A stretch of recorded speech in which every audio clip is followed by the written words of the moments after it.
So can we just talk about blocking the sun, just that for a second?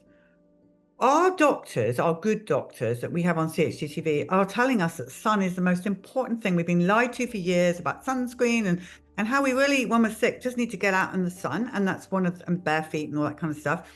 So then my question is, and it sounds a bit crazy, I know, but are they trying to harm us on purpose if they want to block the sun? Because we need the sun. So it's no grand secret that the sicker we are, the more money these pharmaceutical companies receive. And what are these pharmaceutical companies if not related to this overall blanket of just chemical companies?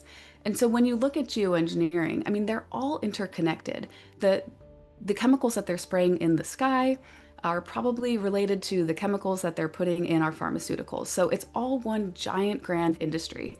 So beyond looking at, a depopulation agenda, we can simply look at it from a perspective of making money.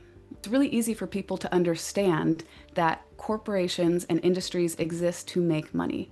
That is the main goal. And if people are harmed in the process, I don't think they care.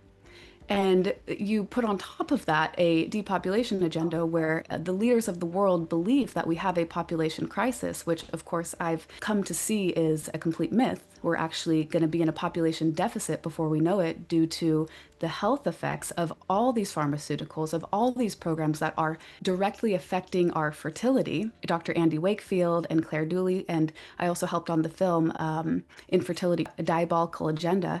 There is so much information out there showing the crisis of fertility. So when you kind of factor that in and you look at the health effects, I don't think it's a surprise that this could be connected to a depopulation agenda. It all kind of fits in. And Ariana, for those people out there, and there are quite a lot of them, I have to tell you, that don't care too much for human life but love animals, Mm-hmm. they are affected by this as well. Absolutely.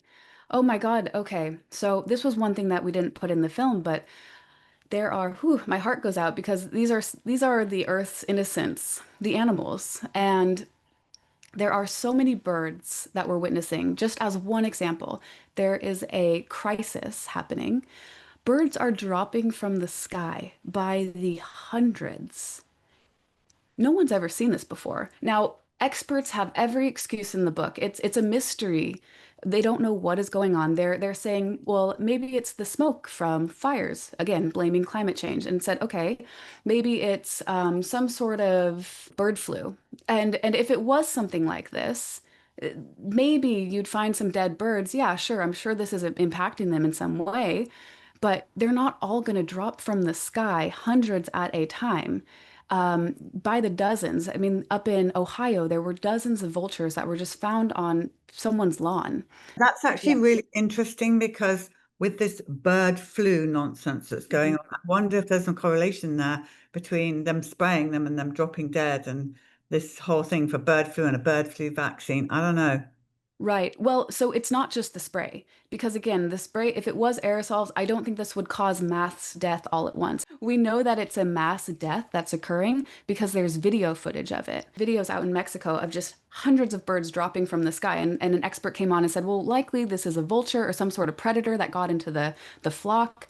And again, the only thing that I think is the electromagnetic component. We know that with geoengineering, it's not just the aerosols. The aerosols are actually interacting with a larger sort of network that's using a lot of these electronic devices, a lot of these electromagnetic towers, NEXRAD stations. You have HARP, the ionospheric heaters, and perhaps there's things that we don't know about as well. So when you have the interaction between these heavy metal nanoparticulates, heavy metals are incredibly conductive. Aluminum is incredibly conductive.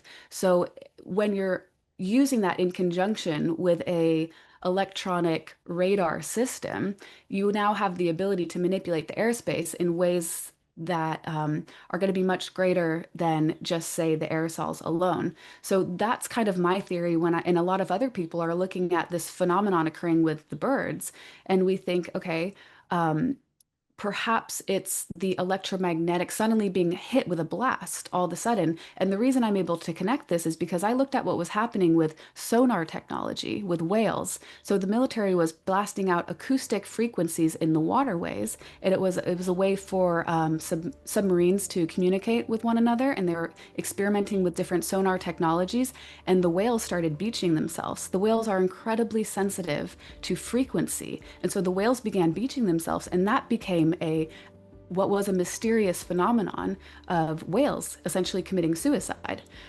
And it wasn't until years later that the military finally was able to admit, yes, we were conducting these experiments and it was impacting the whales. Scientists had been calling it out, and again, they were denying it, denying it, denying it.